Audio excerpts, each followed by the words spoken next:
Interior of a dank room to a strip club. Furman Cacho, a well-known drug lord, enters from a curtained-off area of the room, lights up a cigar under a bare bulb, and stares at a female figure off in the dark. Hola, chica. Let me be the first to say bienvenidos to my establishment, El Oso Perro y Gato. Why, thank you. From the bottom of my gracias, I think. De nada. So now do you want to show me what you got? Well, I was told that I've got a shot at some money here, and money shots never seem to come along often enough. Aye, the funny ones never last. Depends on the guy in my experience. Puta, I don't have all night. Lots of business to do, so you'd better show me yours quick. I'm only here as a favor because my boy Herman out there said you was something especially caliente. Then I guess you better stop alphabetizing the music and cue it up. K? No, we moved past K all the way to Q. Try to keep it up. Hit it, Herman. A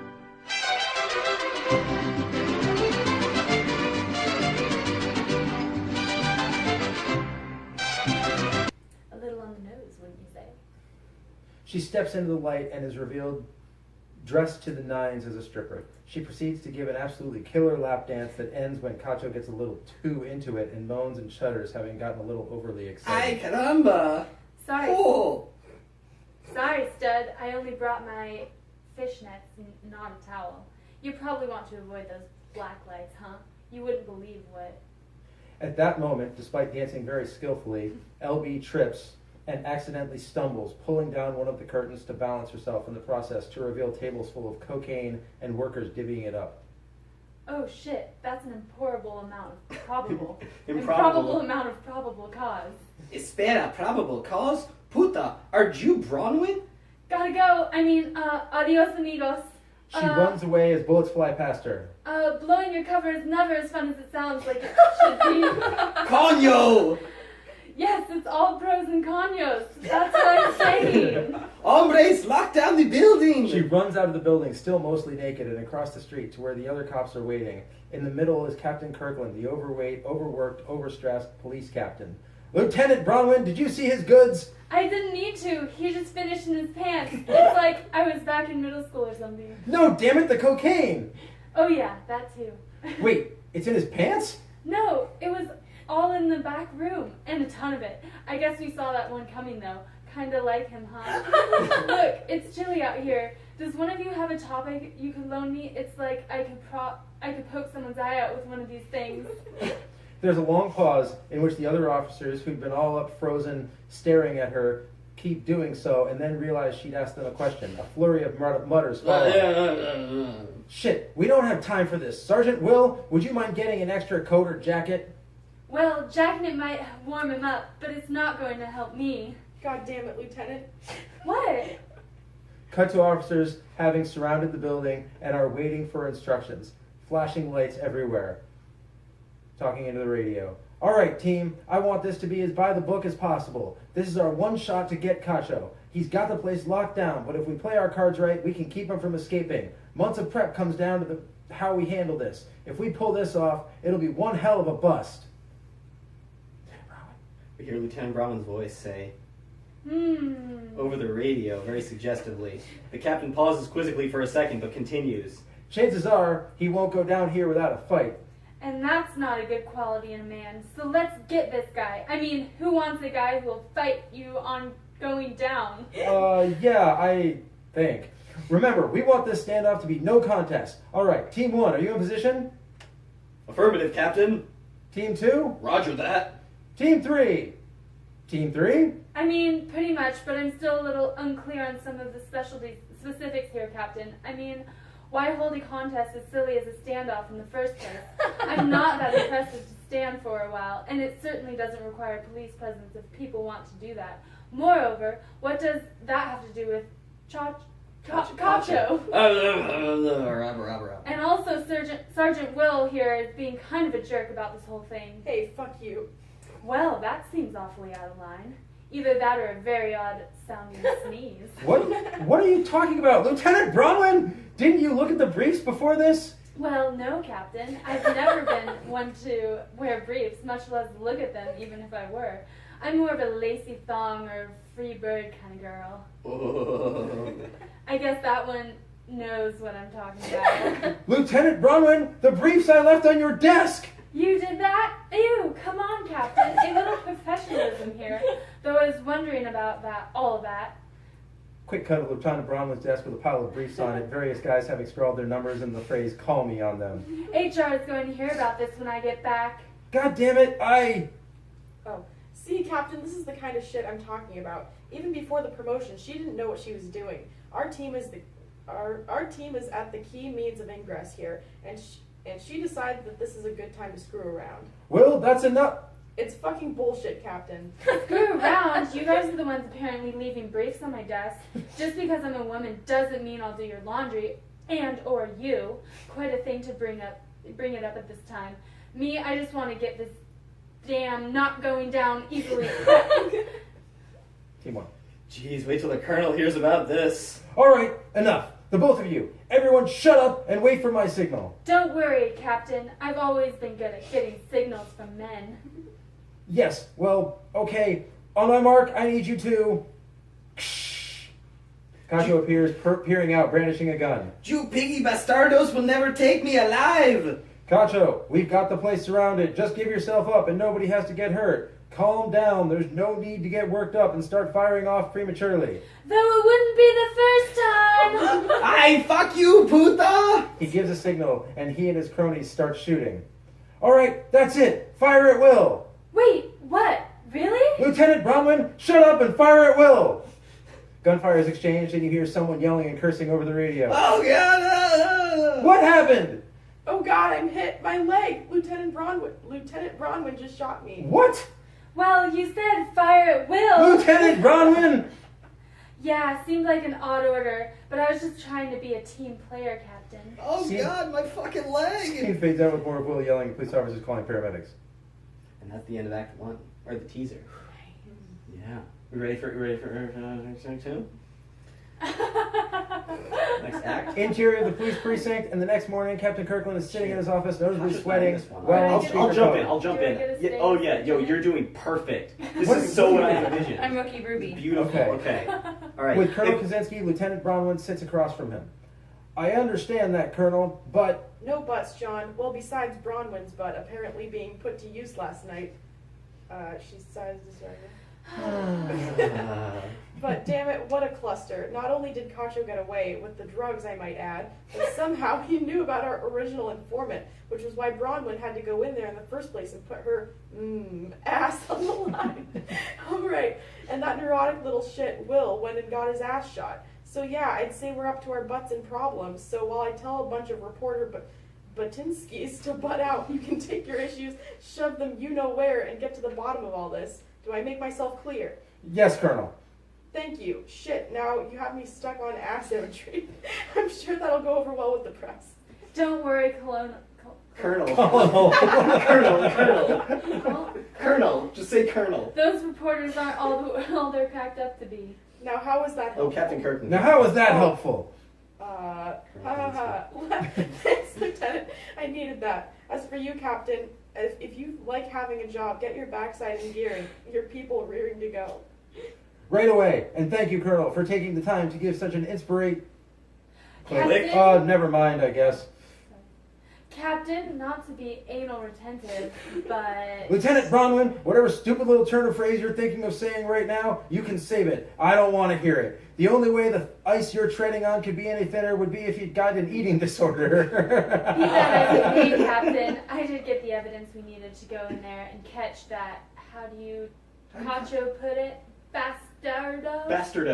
Bastardo. Yes, but you shot a cop. On your orders? You were supposed to fire at Cacho and his guys. Then you should have said so. No, I mean, I did say so. God damn it, no one else went and fired at Will. Insubordination, huh? You thought firing at Sergeant Will would send me a message?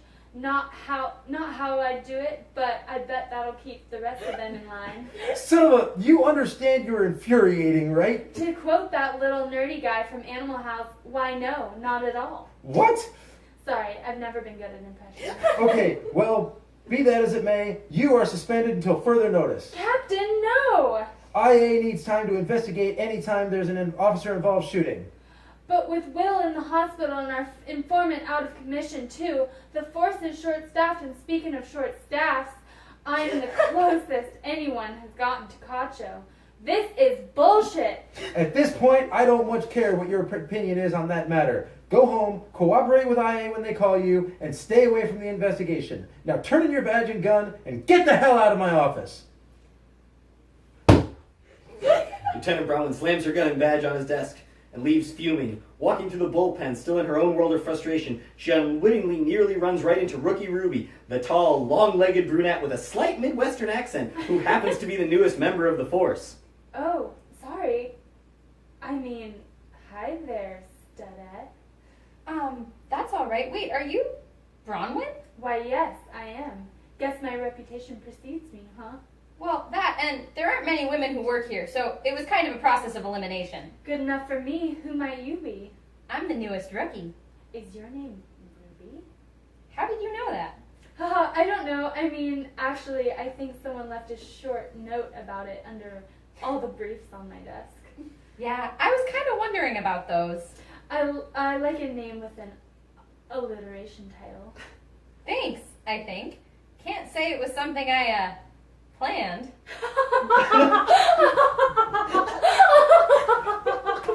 Well, aren't you just a gem? Tell me, do you like to read? I guess so.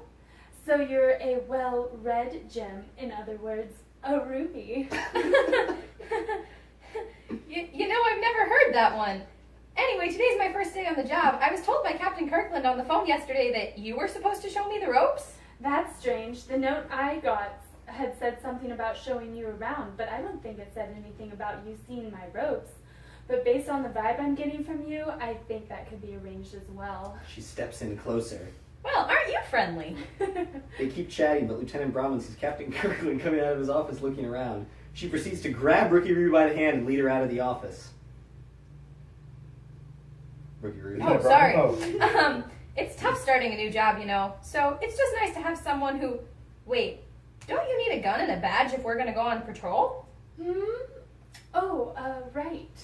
She pulls a gun from her garter and grabs Sergeant Will's badge off his desk. He won't be needing this. Oh, that's how you guys do it, huh? I thought I was supposed to see the commander about getting badge assigned. She bends over and grabs the badge off of Officer Hanger's desk. Lieutenant Bronwyn is too moony-eyed, staring at Rookie Ruby to notice or care. Uh-huh, sure, yeah, that'll work. Outside, they get into Lieutenant Bronwyn's red cabriolet. Oh, is this for going undercover or something? Well, obviously, if I'm going to show you my ropes, we're probably going to end up under the covers at some point. I can tell that I have got a lot to learn. Oh yeah, and just so I know, how do you spell Bronwyn with an I? No, why? She points to her ID on the console. Rookie Ruby doesn't notice her pointing. I was just wondering for when I write up reports and stuff. So if not I, then what? Why? I just said so. I just said so I could spell it right on my report. Why? I just said why. No, I did. What? I think you're going to fit in just fine here, which is a comment I normally reserve for cute guys who are having themselves a lucky day. Rookie Ruby stares at her, equal parts perplexed and confused. As Lieutenant Bronwyn says this, she pulls some ropes from her backseat and hands them to Rookie Ruby. They make electric eye contact. Lieutenant Bronwyn kisses Rookie Ruby and they peel out in the cabriolet. Damn. I think I will too. But you know that I'm not, I don't really know if I've never. Look, I'm going to show you the ropes as you ordered, and then I'm going to familiarize you with the myriad processes involved in police investigations. Strange that they wanted both these unrelated things on your first day, but I'm sure not complaining, and I don't think you will either. All right. Are you sure we'll have time for both? Of course. Not only were those apparently your orders, and I'm always one to follow orders, I think. But I believe a great man once said that there is no fate that cannot be surmounted by a mounting, or something like that. Camus? Cam who? Moo. I feel like I should say some variation of Gesundheit. Gesundheit. Oh, here, maybe offer you some milk. No, Albert Camus. Sounds like a can-do Albert. kind of guy. I like it. But just because he says moo doesn't mean he should. I legitimately can't tell if you're screwing with me or not. Believe me, when I screw you, you'll know. Montage of them going back to Lieutenant Bronwyn's house, and Lieutenant Bronwyn very literally and salaciously showing Rookie Ruby the ropes. Rookie Ruby is a little hesitant at first, but very quickly gets into it, so they end up rocking each other's worlds. Later on, Lieutenant Bronwyn wakes up late afternoon as it's starting to get dark. Rookie Ruby is lying, staring at the ceiling, wide-eyed and still tied up. You were right. When you screwed me, I knew. Yeah, I'm a woman of my word. Seemed like it was just what you needed to take the edge off your first day. Yeah, that was something else. Very different. In a good way. Certainly felt like a new picture for me. Oh no, the cameras weren't turned on. No nude pictures for us this time. No, I said new, like, you know what? Not important. Really, though. I didn't know I had it in me until, well, you know, I had it in me. Yeah, you definitely knew then. I am for sure looking forward to learning more under you. Likewise, and I don't say that to very many other people. I'm usually the one doing the teaching and or on top. You've got some good instincts, though, which is a key skill to have as a cop. The only thing... Yeah? How long do these rope burns last? I so didn't realize how much it was going to chafe. Oh, with any luck, they'll probably heal up by the next time we decide to do this again. Usually not, though. Callousing is your friend. She shows Rookie Ruby her wrists. That's alright. I kinda like it. So what now? We gonna try for round 10 or something? I lost count a while back there. No, round 10 is us getting our well-reddened, or in my case, ruby-reddened asses on the streets and tracking down this drug-dealing Minuteman, son of a bitch, Furman Cacho. Shit, I'm down. Besides being a bit lightheaded, I feel like I could do anything right now. But really, those kinds of scumbags are why I wanted to become a police officer in the first place. I wanted to after I saw how sexy I looked in a police outfit when I switched with a girl at the costume party. Switched outfits? Oh, that too. But you really think I'm ready to take down this Cacho guy on my first day? Well, it's been obvious to me for a while that the other cops aren't going to get the job done. I realized a long time back that I either had to play by my own rules or let criminals get away. That's quite a choice to make. I can't help but wonder... Bring, bring, bring. Hold that thought. Hello? She gets up and wanders into the other room. Lieutenant Bronwyn, is that you? Yes, Captain. Suffice it is to say that not many people talk like me. Yeah, that's true. I was just calling to check in and make sure you're following the parameters of your suspension. Has IA made contact with you yet? Nope, can't say that they have. Plus, I don't wear contacts. Alright, well, have you been laying low? No, I've been mostly telling the truth from on high. Very funny. Funny? Where are you? Oh, I'm at home.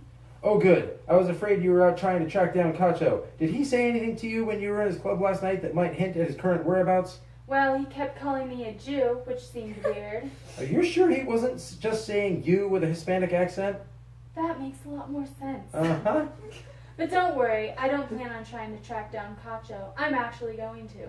What? Now, see here, Lieutenant. Under no circumstances are you to... But more importantly, I just finished multiple times showing Rookie Ruby the ropes, just as you ordered. Rookie Ruby? The ropes? How could you show her the ropes if you've been at home? Well, we needed more privacy and space than my car would have afforded.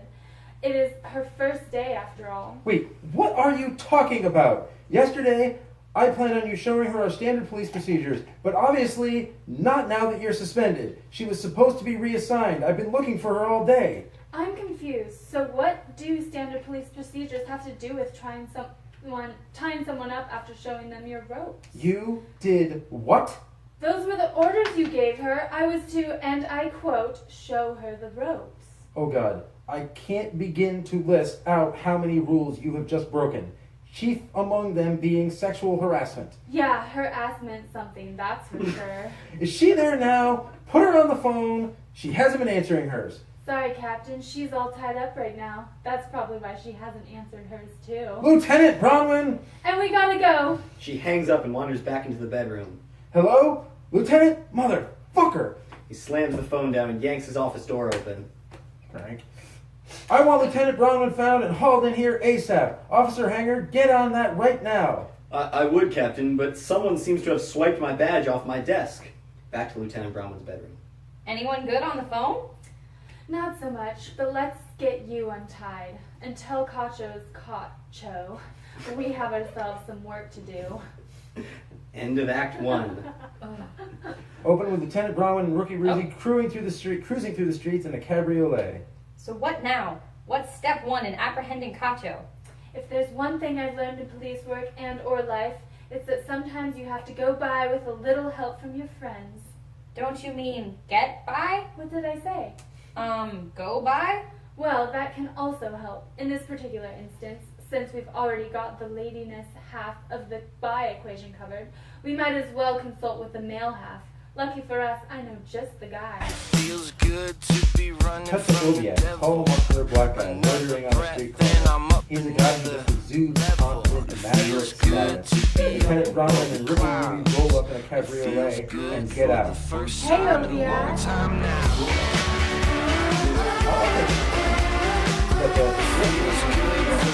They hug and kiss briefly. Lieutenant Bronwyn feels him up a bit in the process. Why, if it isn't my favorite police lieutenant.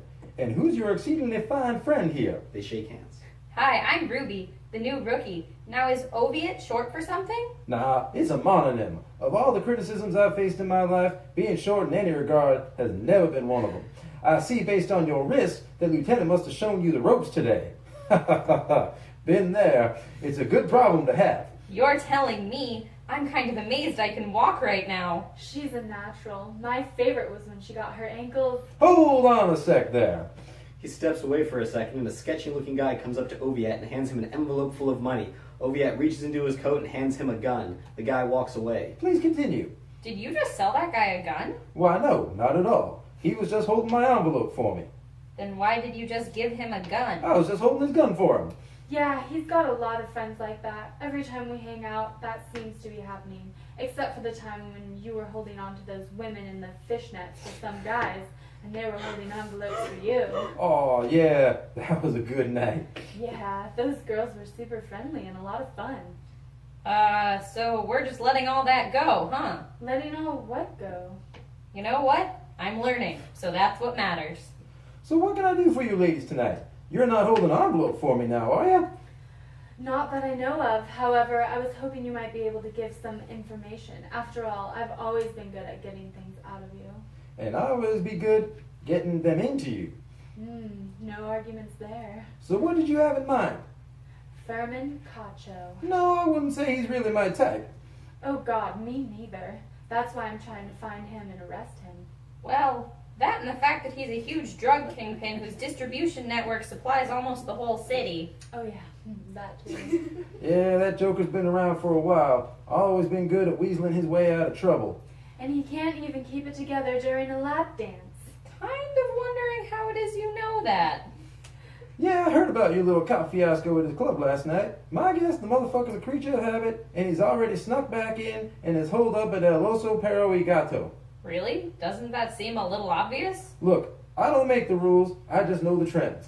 I don't make a living, trading envelopes by accident. Ruby, he's never been wrong before. Yeah, I do you right. That too. Okay, if you say so. Guess we better get to it then. Not with those little pea-shooters you have. You need some real firepower if you're going in there. Oh, that's nice of you to offer, but I don't know if we need anything like that. Well, better to have it and not need it. I've never been able to say no to this big, powerful gun. There's a pause where Lieutenant Bronwyn and Oviat step in closer and look like they're about to start up. Guys, we kind of need to make this happen. Oh, right. Thanks again, Oviat. I'll make it up to you soon. Hands Yeah. a couple of Fully autos. Yeah, you always do. Take care. They get back in the car and start driving.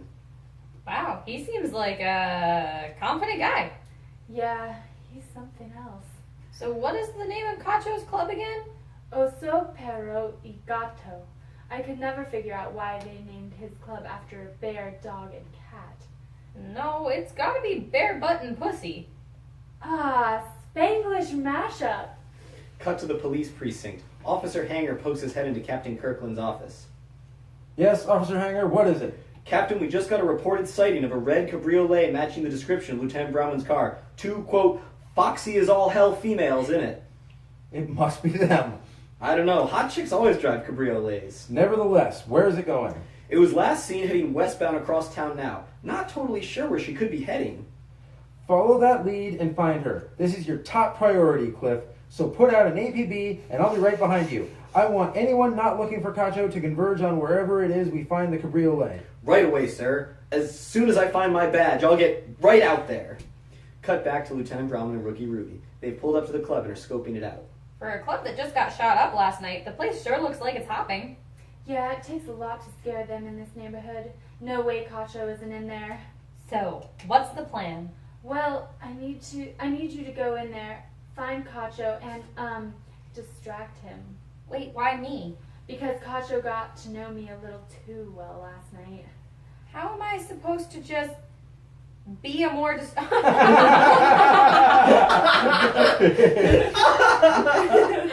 How am I supposed to just be a more distracting person? I really don't know the procedures here. It's my first day. Screw procedures, unless of course you're talking about screw procedures, but I'm usually like it to be more free form and less of a procedural thing, to be honest. Which is, you totally nailed it, by the way. Thanks. She blushes a little.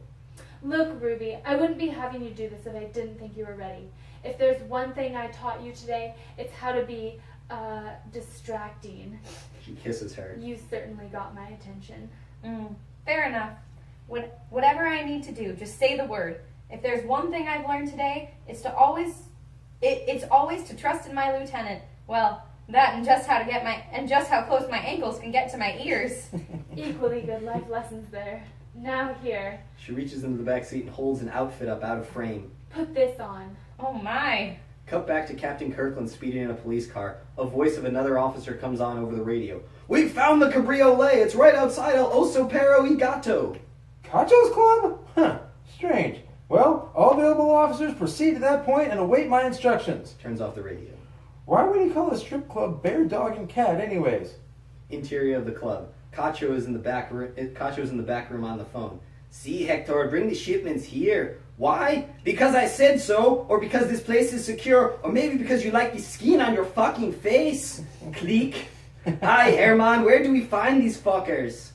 I think you should be airman. No say, senor. Oh, but the new stripper you wanted is here. Okay, I don't recall ordering a new one. She said the agency sent her right over. Should I turn her away? From what I saw, she's especially caliente. No, show her in, but I'm having the weirdest sense of deja vu right now. Ooh, you speak French. It's probably because you could use a good lap dance. She steps into light and to reveal herself dressed to kill, similarly to Lieutenant Bronwyn last night. "Si possible? ABC, Claro. You look stressed. It has been a trying day or two, senorita." Then let Sapphire take the edge off. Hit it, Airman.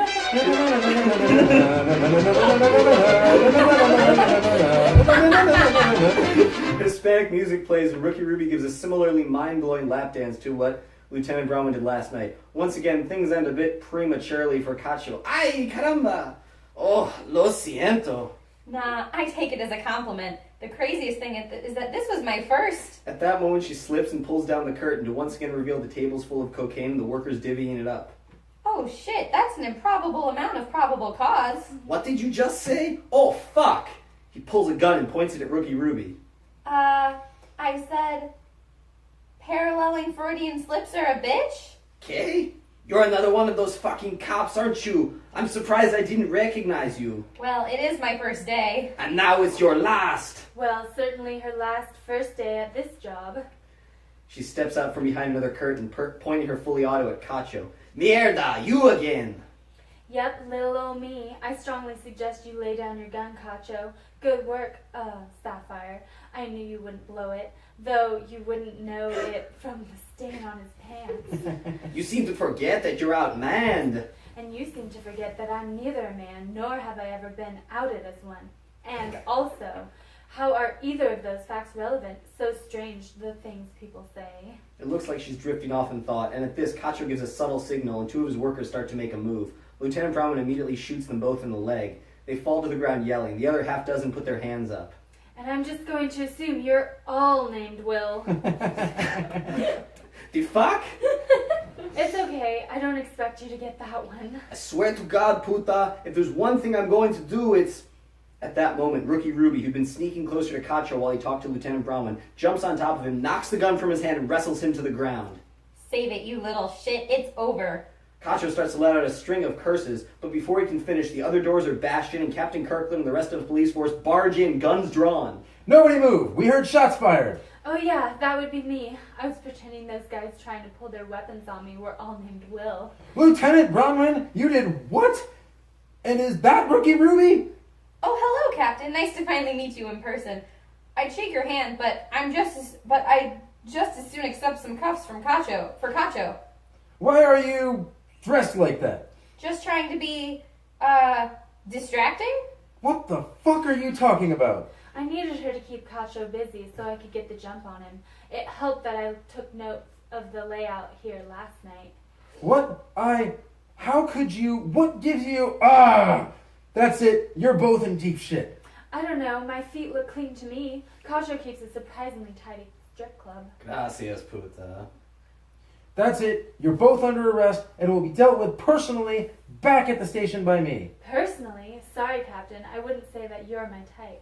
Men, secure this site and take Cacho away. Lieutenant Bronwyn, give me your badge. Actually, you already have my badge. I have Sergeant Will's badge if you want it. What? Why do you have that? Because I need a badge when I'm in the field. Son of a bitch. Wait, the badges aren't sort of transferable or something? And you, I want your badge too. Well, I would, but I never got assigned a badge, so I just borrowed one. From whom? An Officer Cliffhanger?